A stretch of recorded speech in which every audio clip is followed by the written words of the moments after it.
All right, what is up, guys? Welcome back to Educate, Empower, and Evolve series. This is episode 5, I think. Already. Yes, and Kim and I are back. We are gonna kind of go over, we know competition season is coming right up on our heels, so we are going to kind of go over a show day like packing list, but also kind of just like prep list. So we're gonna go down on the things that are important to make sure you have in line and take with you to shows, especially if you're traveling far away from home and you're not close enough to like run back if you forget it. So we're gonna kind of start with what you wanna make sure that you have done before, and then we're gonna go down things that you should be packing, and then just kind of day of things that you should be aware of.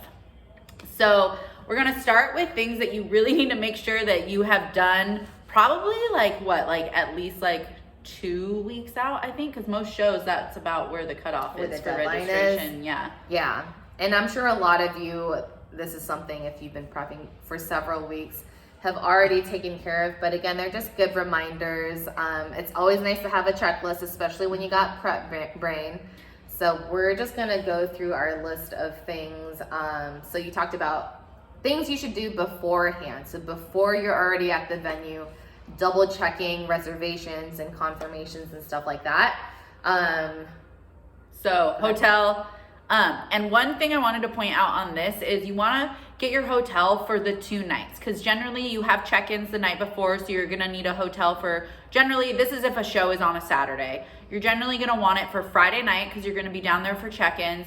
You also are gonna want it for Saturday, because even if you don't plan, I have booked so many hotels for Saturday and I don't end up staying, but because the way the shows are laid out, you're always gonna have a break between prejudging and finals, and if you don't wanna be sitting backstage the whole time, it's nice having that hotel room to go back to, especially because managing your stress and inflammation on show day is so key. Having a quiet space to go to and relax is pick your feet up, take a nap, warm your food up, and when you're booking your hotel, that's also something, check and make sure they have a fridge and a microwave, because you're gonna need both to make sure that your food is prepped and warmed, especially a fridge. You can probably live without a microwave, but you don't want your food going bad on show day.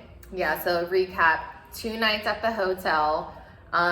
Check for the hotel amenities. Microwave and refrigerator just makes your life so much easier. And then of course, before that, which again, these are reminders, your registration. Double, triple check your registration. Make sure that you've purchased your NPC card. You don't need to print it out, but just save it on your phone. Save it as a favorite too. Don't just save it on your phone. Save it as a favorite so that when you are in line and you're checking in, that you're not having to scroll through your phone to scramble to try and look for it. That way it's just accessible right away. For women, book your hair and makeup. Usually if you haven't booked your hair and makeup by the time it's peak week, they normally are, their books are full by then. Yeah. So hopefully by now, for everyone that's getting ready for Vancouver, I know that for the makeup artist, for like Sophia, for example, she's already booked up. So double check those times though. Or if you're doing your own, make sure you've done a few trial runs. Right. Like, don't just go out there thinking you're gonna do your everyday makeup and it's gonna look good. Yeah, do trial runs and then take video and pictures, right? Because that translates different than just looking at yourself in the mirror. Yep. And then men, we're speaking from a female perspective, obviously, but a lot of the men's divisions, like bodybuilding and classic, I think too, you need to have your music turned in beforehand. I think you can maybe turn it in at check-ins, but coming from having a really good friend that is a DJ for shows, it makes their life so much easier if you turn it in before. Right. And also going back to the hotel you talked about, even if you're not going to stay Saturday night and booking the 2 nights. Yeah. With how the shows are laid out, every show is different, especially since COVID policies.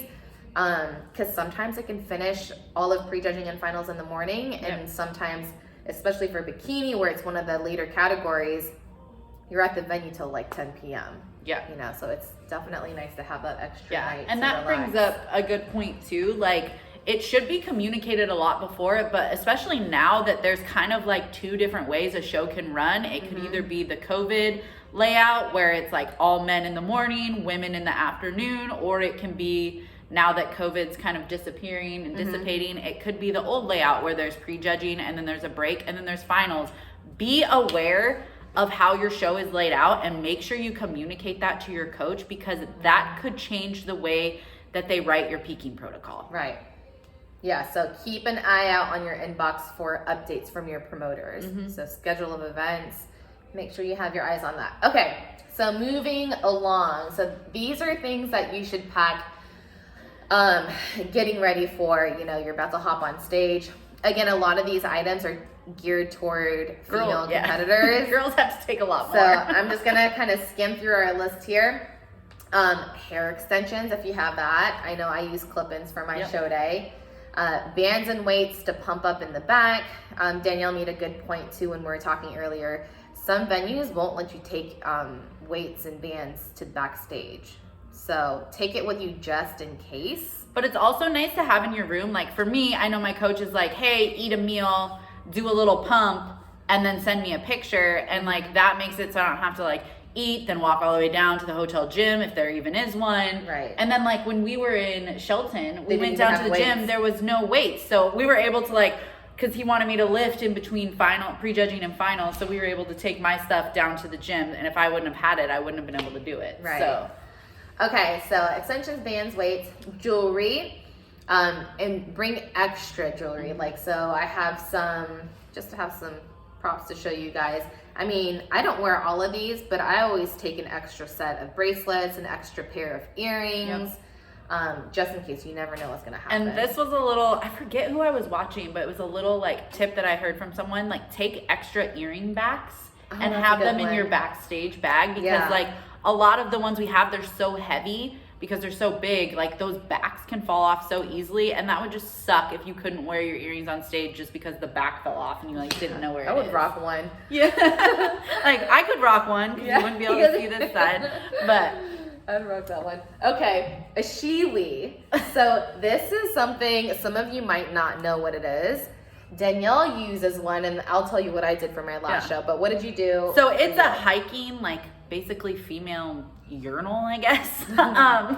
So it's basically just like a funnel, and it's because once you get your tan on, the pH in your pee can like really streak, and if a girl is like hovering over the toilet, like it can go everywhere. Like as much as you think you can control it, you can't. Yeah, and so it rubs off your tan, basically. Yeah. And so you just have a bunch of white space between your legs with pee splash marks, which is those not are the cute. That's the beautiful side of competing that a lot of people don't realize. You may look really nice up there, but you're smelly and stinky and yeah, it's not glamorous.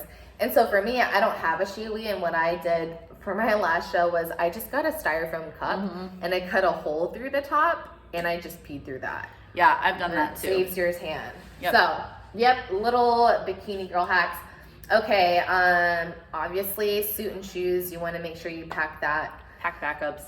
And take a backup suit. Like I know for me and my girls that are getting ready for the show coming up, I'll bring my suit for them just in case, because not everyone has just a backup stage suit on hand, right? Backup suit, heels, jewelry, bikini bite. If you don't know what it is, it's basically a glue to keep your bikini in place. And if you've registered for the tanning, the show tanning company, they'll bikini bite you in. And that's one point, like I honestly, and this is a personal preference, I don't let them bikini bite me in anymore, because they've always glued the suit a little bit. Even if I've told them like not wide, I don't want it glued wide, they still glue it a little bit wider than I personally would prefer. So I like having it, and I don't even need to the way I have my suit fitted anymore. I don't really have to bikini bite it, but like that's nice. I'm sure you would rather bikini bite your clients than have some like random tan person bikini bite them. Yeah, and I mean, I haven't had issues. Like usually I'll hold it in place for where I want it. But again, sometimes the people backstage aren't experienced either, and it's their first time doing it too. So I hear you on that. Tan, bring your own tan equipment. So Danielle did her own tan last competition season, and so I did it, and this is again personal preference. Like I did it, and I feel like it relieved a lot of my stress, because if you're booking with the tanning company, you're gonna have your first tan the night before, then you usually have another coat that morning, and then like final touch-ups before stage. But I obviously had to do a lot more coats with my tan, but it just felt nice because I was on my own schedule. I didn't have to like worry about being somewhere at a specific time. It was all on my own schedule. I could do as many coats as I wanted. And I really liked having it on me because if I did mess it up, I had that top coat that I could just kind of like pat through. And so if you do your own tan, I also get a spray. I have a spray gun. So a lot of them are like, they just give you mitts and you can do it, and that's great. But I do like having the spray gun for like that final coat, because then you can lightly mist your hands and mist your feet and kind of mist your neck a little bit, and it just like keeps it from getting super blotchy. And then if you do your own tan, make sure you take that top coat with you backstage so you can kind of do that final glow yourself. And like, this again is personal preference. They will generally glaze you, like they will bikini bite you. And I made the mistake. My first 3 shows I didn't get, our first 2 shows I didn't get glazed by them because that top coat that I used does have a natural glaze. But the last show I let them glaze me, and the girl, I don't know if it was her first time. It was so, I was drenched. Like I looked like liquidy. So that brings up a good point too, because for the guys, they do a heavier glaze. Yeah. And again, not all the people that are backstage necessarily know. And so make sure if you're a bikini competitor that you tell them to do a light. Like my glaze. hair was like sticking to it. I don't even have them glaze my back. Yeah. Because then my hair sticks to it. Yeah, it was disgusting. Jeff had to like blotch me with paper towels because it was just like all right here and ugh. All right, makeup, headband, and again, these are just extras. So yeah, we try to put things that maybe people didn't think about. Because even if you are getting your makeup done, like between a lot of times when you do get your makeup done, that doesn't come with touch-ups. So if you're having to wait till finals, till later that night, and you get your makeup done at 4 a.m., you may want to have your stuff there just to like touch it up, like lipstick, especially, and then like extra lashes and lash glue. Yeah, lash glue is huge because, like you said, could fall off. If you're doing your makeup at 4 a.m. and your lash is loose, and then you're just stuck there with like a little flyaway lash. Yeah, bring lash glue. Do you put, this is totally a girl thing, but because you have the extensions. I have extensions. So do you put lashes I double up on my that? lashes, girl. Yeah. Because like we were saying, normal everyday makeup and stage makeup is different. So I have eyelash extensions right now. I put strip lashes over them. Yeah. Okay, flip-flops and a cover-up robe. So again, for bikini competitors, you don't necessarily want to be walking around the venue and hotel in just your bikini bottoms and heels. top and heels. So make sure you bring a robe or just something that's loose fitting that you can throw on over yourself that's not going to rub off your tan. And that's going to keep you warm. It gets cold. A lot of and you're lean. Yeah. And flip-flops. I don't know about you, but or slippers. Yeah, I'm not backstage walking around in my heels. Oh no, yeah, I put those on like when we line up. Yeah. Yep. Okay, perfect. So that's pretty much. I'm gonna read these off all at the end too, for those of you that are listening and want to take notes. Okay, you're gonna read through that. Yeah. So and then you're also gonna want to take some like headphones for backstage because you never know how long you're gonna be back there. I personally like to be back there the least amount that I can, but when you can't keep up with the show or like they're not running a live stream, now that they run live streams, it's really nice because you can kind of keep up from your hotel room and then kind of go based on that. But if they're not, you have to be there the whole time because you don't know how fast it's gonna go, how slow it's gonna go. So having headphones, you can just kind of like zone out, listen to your music, zone out the noise, take a pillow and a blanket because again, you want to be resting off your feet. Be as relaxed as possible. And then Kim also mentioned loose fitting clothes because you don't want to mess up your tan. But also, if you're staying at the hotel, bring black sheets and black towels because a lot of hotels, all they have is white and that tan comes off on everything. So take your own thing so you can sleep on that black sheet. You can use that black towel once you shower, which is the best feeling ever. And if you are doing your own tan, take some gloves and also an exfoliating glove because when you do finally get to shower, using that exfoliating glove to shower the first time will help bring off that first layer of tan. Okay, and so It seems like a lot of things that we're reading off. So the most convenient way to pack up everything, I normally take my gym bag. She put roller suitcase, which I definitely would rather have a roller suitcase. You're not having to actually carry and things. it won't mess up your tan either. Right, by throwing that strap over your shoulder. So a roller suitcase, and take that backstage with you. Yeah, and a phone charger, just like the headphones, because you're going to be on your phone, killing time. I always forget to bring a phone charger and be able to backstage. take photos, because especially if it's your first show, like, you want to document memories. And how sad would that be if your phone died and you couldn't? So phone charger is another thing. Again, a lot of these are just like things that we have learned over the years, so they're not actually essential. They're just make the day a bit better. Right. And then like a ring light for your check-ins. And then I was gonna go back up to like the food and supplements too. Okay, cool. So we covered backstage items, things to pack for your hotel, and then of course the obvious food items. Where you go, your food goes, right? Yep. But one thing too with peak week and show day, it's different than how you've been prepping the other weeks, because your protocol might change on show day depending on how you look. Your coach might either give you extra food, might take away food. So make sure you communicate with them, because who knows if there's a grocery store near you, right? So make sure you communicate with your coach and ask them what extra foods you might need, even if it's not on your plan. And just as a general example, like if you have chicken and rice on your plan for show day, take extra chicken, take extra rice, because again, you might be looking a little flatter, you might need to fill out a little bit more. You never know, you want to take extra of everything. And you never know if the show's gonna run late, if you're gonna be on stage way later right. than expected. That's a big thing too. You never know when your division's gonna be on, so there can be a longer wait than you expected, and then you're out of food and you're already feeling super low energy and depleted. Like, you don't want to be without food. Yeah, no. Yeah, okay. And then also, like, take your supplements, so you have your supplements with you, bowls, silverware, Tupperware, like your meal bag, so you can take it with you backstage. I also like bringing tea, just having something warm, but also that's easy on the stomach, so you're not drinking a bunch of artificial things on show day. Anything to help you relax. Yeah. Yeah, and on that note too, don't take, she mentioned tea and artificial flavorings. Don't add anything extra on show day, right? So keep it simple. So I'm just gonna read through this entire list again one more time.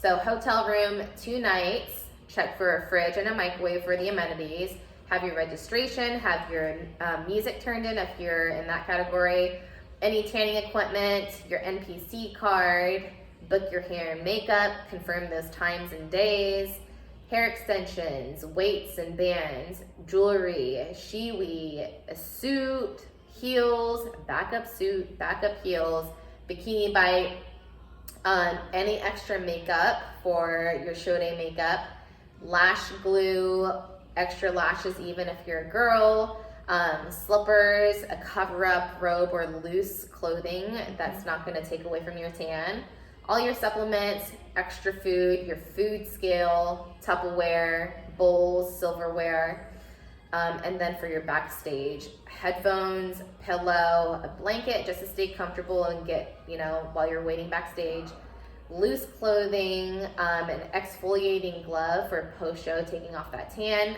black sheets, black towels, black pillowcase, a rolling suitcase would be awesome, a phone charger, and a ring light. I think that's all of the things that we listed. And then the last thing we kind of just wanted to chat about is just like things going into your show, like just kind of like where you are mentally going into your show. Like you made it. Like, so don't forget to appreciate how far you've come and the work you've done. Obviously, no one gets on stage being like, I want to get last. Like, everybody comes to win, but we are in a subjective sport.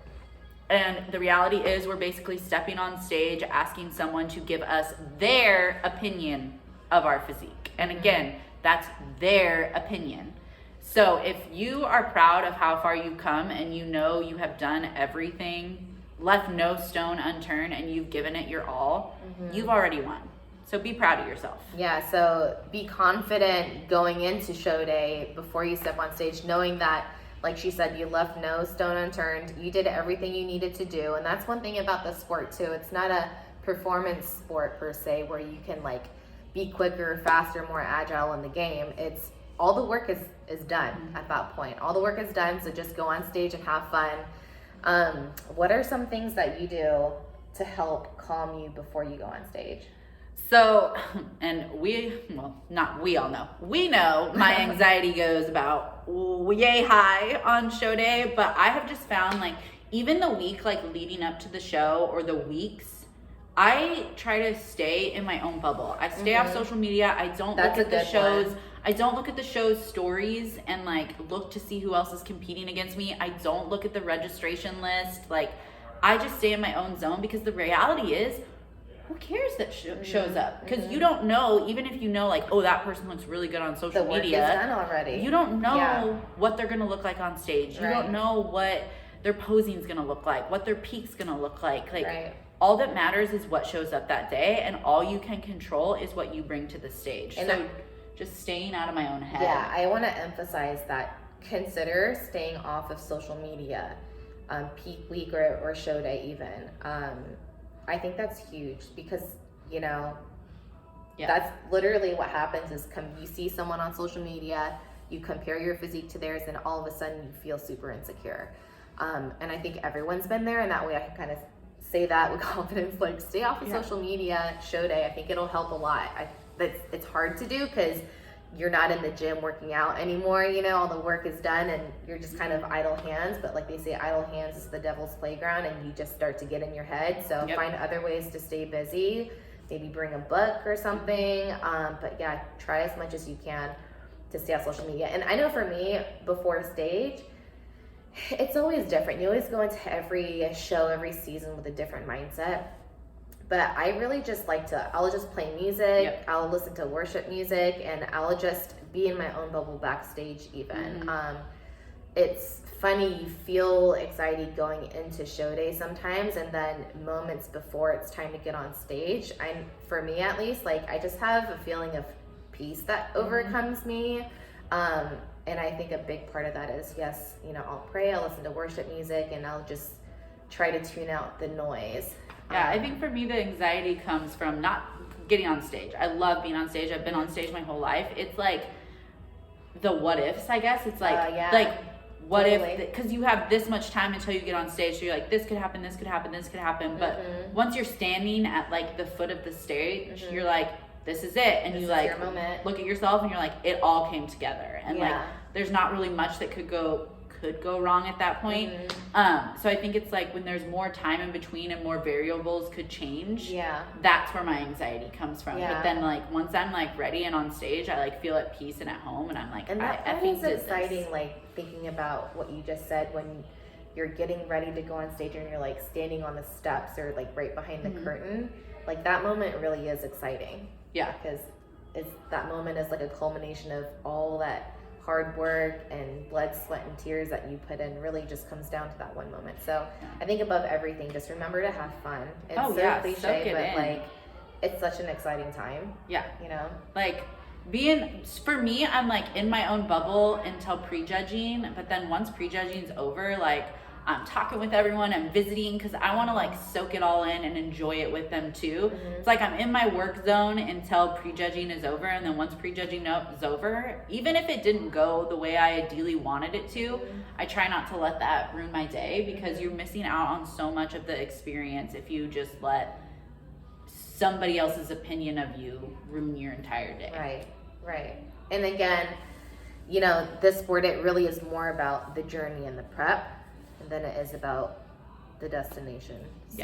Like I know we've both talked about this before. We would both still do this if the stage wasn't at the end, because it is seriously like, if you're gonna dread that process, this is not the sport for you, because that process is 98% of it. Like you're doing that for 16, 18, 20 weeks. Stage is a moment, literally like 3 minutes. So, but yeah, and I guess I can just not say it enough. Just enjoy yourself, soak it all in. Make sure you've got your T's crossed, your I's dotted. You listen to your coach. Don't manipulate anything. You hired the coach for a reason. Trust them. When they say you're ready, you're ready. Yeah, follow that peak protocol to a T. That way, if you have other shows coming up, you guys will know, okay, this worked well, this didn't work well. And you can only gauge that if you followed your show day plan to a T, peak week protocol to a T, and then go from there. Because it's very much trial and error in this sport. You're just, even if we're working with the same machine, your body's constantly changing. So I think that's all we got. So if you guys have any questions, you can feel free to like drop them below and we can answer them, or DM the gym or one of us. We're always happy to help. But good luck to everyone competing this year, and I'm sure we will see you all soon. Thanks for listening. Bye. Bye.